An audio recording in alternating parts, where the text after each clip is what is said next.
So, today, everyone, we are the group Mindanaoans, and we're going to highlight the key ideas which were taken out of our small group discussion on the topic indigenous responses on Western and Japanese colonization.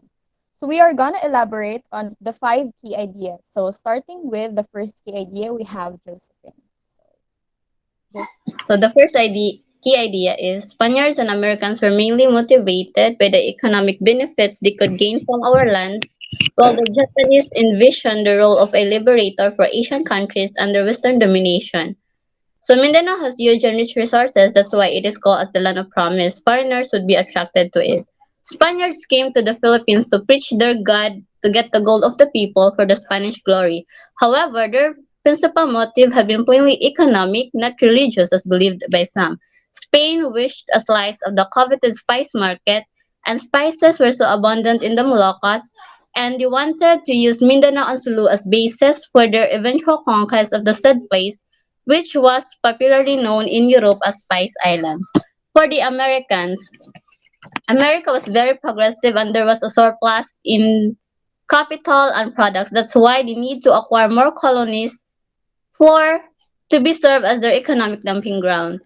So Spain and America during this time had a war. And since Philippines was under the colony of Spain, Americans needed to go there to destroy the Spanish forces of in the colony. So Spain was defeated, so the America gained power over the Philippines. When the Philippines wanted an independence, America wanted to get hold of the Minsopala. It is because they aim to permanently annex Mindanao, the Sulu Archipelago, and Palawan into the U.S. territory to lessen U.S. dependence on imported rubber. So for the Japanese, colonizers were commonly Westerners. The Japanese wanted to expel Westerners and to place themselves on the Asian colonizers of the various Asian countries, and Philippines was not exempted. It is being said that some places in Mindanao and Sulu were occupied to provide air bases for the eventual thrust and penetration of the Japanese forces into the neighboring countries, which are the Borneo and Celebes. So that's all for the principal motives. Thank you. Number two, strong resistance. The Moros were among those who strongly resisted the presence of all foreign colonizers. The Moors resisted violently while the Lumans avoided conflict and violence as they peacefully accommodated with both the Moro and Christian way of life. This resulted for an unconquered Moroland, despite the fact the Philippine archipelago was colonized by Spain for 3 centuries and so. We can accredit this great result to the following names and personality, such as Datu Buisan, Datu Amay Pakpak, Sultan Kudarat, and many more. However, during the American period, the resistance was minimized. At first, a treaty between the Moros and American were forged, but it was later abolished as the American overwhelmed the Philippine forces with their weaponry and tactics. The Moro fought with the Americans in an armed conflict, but lost as their short swords and muskets were not enough to oppose the Americans, whose weapons were more advanced. But during the Japanese occupation, on the other hand, the resistance movement grew stronger as the Christian Moros and Lumans united to form the guerrilla forces. The Japanese were more brutal than that of Spain and America. They made the Moro, Lumad, and Christian to be an enemy, losing the chance to be the ideal liberator. The Japanese forces were firstly antagonized and resisted.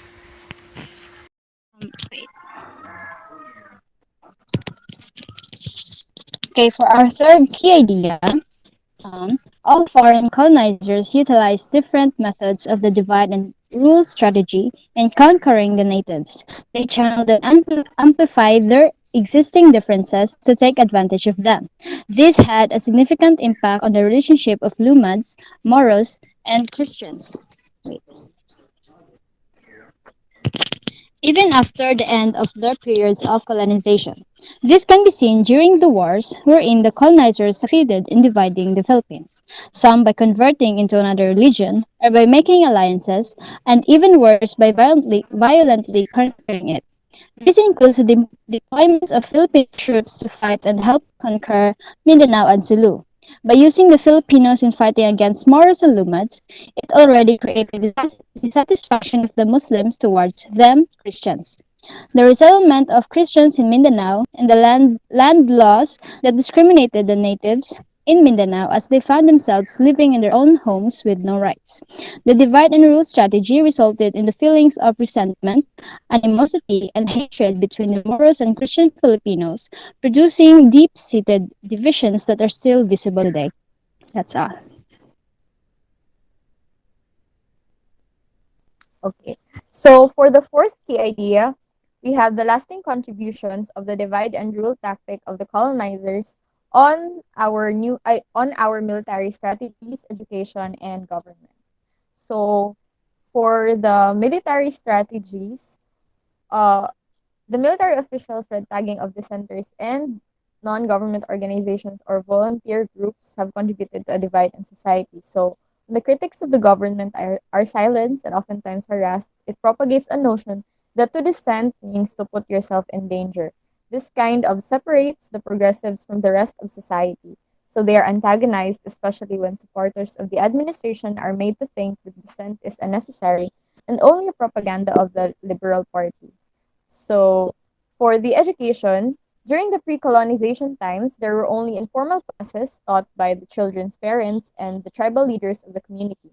They were educated on hunting, fishing, and other homemaking and survival activities. The introduction of formal education was brought along by the Spaniards. The first teachers were the Spanish missionaries, and their education was religion oriented and only for the elite. So they made Spanish classes compulsory and withheld Filipinos from learning about other bodies of knowledge, even the so-called ilustrados or the educated Filipinos. So the friars had a significant influence on the learning of young Filipinos since they controlled and suppressed classroom discussions.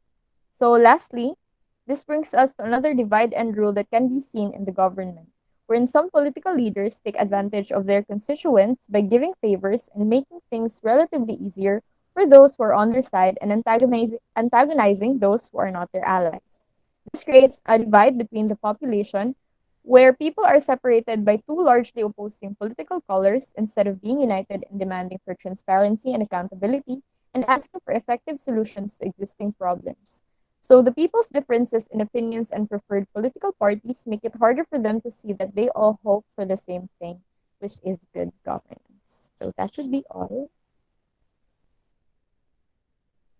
The last key idea is the lasting contributions of the Moro people and the Lumad communities.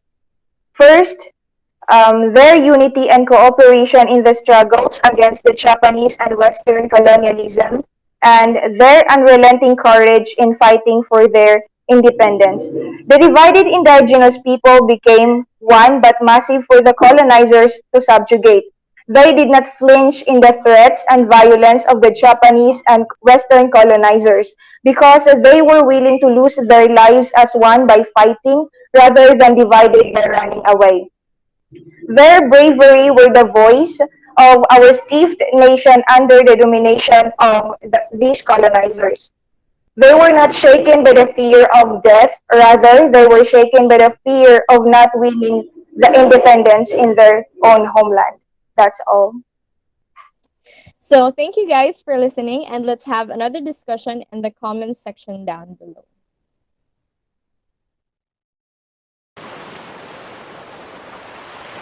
The Mindanaoans.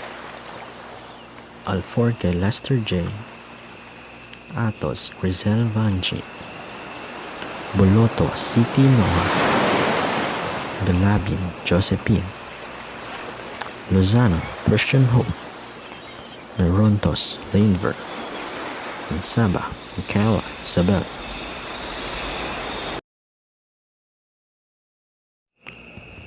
Para tayong mga manok, pinagsabong tayo ng sabongero.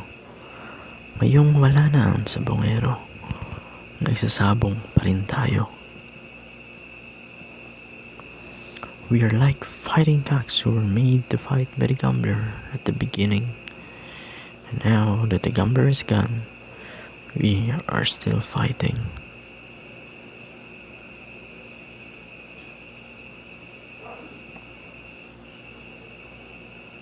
Thank you.